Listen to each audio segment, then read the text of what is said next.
Hi, I'm Hazel. It's Saturday today, which makes it time to sit down and catch up on the WoW news of the week, what I have been up to, and answer some of your questions. This week, we got an official release date for patch 10.17. It is coming in 3-ish weeks on September the 5th. This is another, in-between patch, so we're not expecting, a raid tier. The season's not ending, nothing crazy like that. It's going to have Night Elf and Forsaken Heritage armor coming. They've announced some new Night Elf and Forsaken customizations as well. Also, heroic difficulty for Dawn of the Infinites. If you've been waiting to see the mega dungeon, it'll be split into 2 parts and you'll be able to queue up for it on heroic. There will be some holiday updates to Brewfest as well as Hallow's End for us to do in the fall, and a new type of public event called Dreamsurges. I'm still learning about this one myself. I've been a little busy, but Dreamsurges look like they're going to offer some catch-up experience for alt leveling, 25% extra experience for leveling in the zone where the Dreamsurge currently is. Would you like to come up here? Hi! It's also yet another source of catch-up gear for new players as well as alts. You're going to be able to farm out veteran track gear and get a limited amount of champion gear from Dreamsurges. It'll be yet another thing that you can do to get great catch-up gear for your alts alongside Time Rifts and the Fire Rack Assault and Researchers Under Fire. It sounds like between all those things, you'll be able to take a new character and do a nice little tour and get them some pretty decent stuff pretty quickly. Other news this week, we found out there's going to be another Turbulent Timeways event. This is another 5-week Timewalking marathon where they do back-to-back weeks of Timewalking. They got some new stuff for doing these ones. There's going to be some kind of a stacking leveling buff available. There will be an experience buff that you can get for doing Timewalking dungeons, and the duration will be extended when you do a dungeon, and it actually stacks up as you do more. Getting a full 10 stack of the leveling buff during every week of the event will grant you the Shady Shalewing mount. And this should be a lot of time walking as well as a great way to level alts. I am still a little fuzzy on the important details, specifically about how the buff stacking works and trading it around. There's some kind of an item that's BOA, so it sounds like you're not going to need to do 50 dungeons all on the same character. You should be able to share the leveling love, or presumably do it on, level 60 characters as well if you want the mount. More details to come, but if you like time walking or you've been looking for more ways to quickly level alts from 50 to 60, it sounds like 10.17 is going to have lots of good stuff. And then in my life this week, I adopted a puppy. He is just about 4 months old, or so they say. He is a German Shepherd Husky mix from a local shelter, and I have named him Moose. We're letting Kitty Cat and Moose get acquainted very calmly and slowly on Kira's own schedule.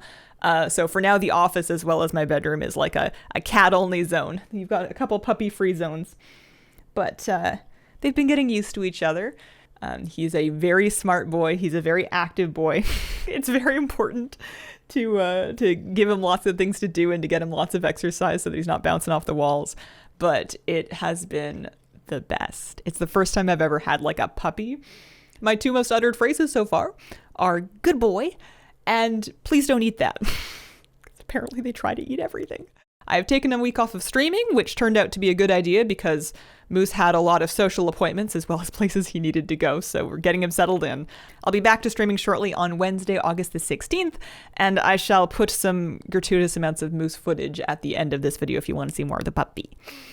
And questions from this week. Excalibur wants to know, are the super nice Warfront Elite sets from BFA still available for those who love the look of them and didn't play through BFA? So I poked around, and technically, yes, still available. You could still get them. Practically, it's going to be a little bit of an uphill battle because the fanciest version of the Elite sets came from heroic Warfronts, and you need at least a group of 10 people pre-made to queue into a heroic Warfront. You can't even just queue up for it and wait. You can do that for the lower difficulty, but for the heroic one, you need a pre-made group.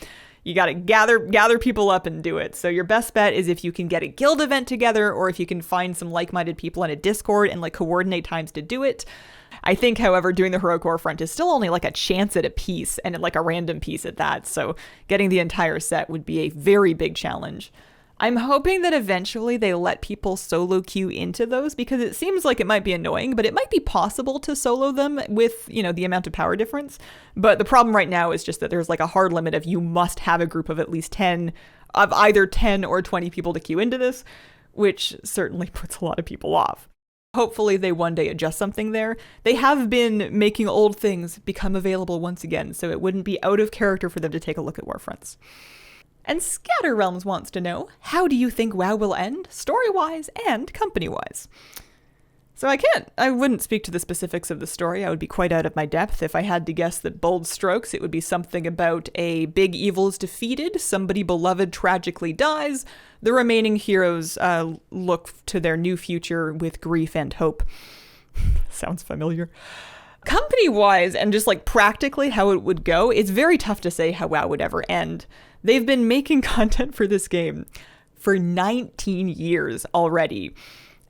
With no signs of slowing down so far, so I'm not expecting them to wrap it up anytime soon. I think that WoW has shown a much better ability to adapt and evolve to modern markets. Even when it's not popular to do so, you can't deny that they're not keeping with the times. So I think it'll be, I think we're safe. But eventually, if they did one day roll it down, I think it would go kind of similar to how Heroes of the Storm is, where they have publicly stated that they are no longer developing more content for this, but you can still play. There is still an active community for Heroes of the Storm. There's still people playing the game and posting on the forums. It's just that they are, fixing bugs when they get to it, but they're not developing any new further content. There's no new heroes coming up for Heroes of the Storm, that kind of thing. But I'm personally not very worried about that. I don't think it's going to be like a Microsoft gets it and decides to gut it for parts. And that's been the week. Thank you for watching. Stay tuned for some puppy footage if that's something that you have an interest in. I appreciate you guys, and I hope you have a wonderful, wonderful day. Bye. It's just peanut butter. I think he's just really excited. Yeah, I know. But that's peanut butter. Yeah, you get it all over your bed. You can lick it. It's nice to eat.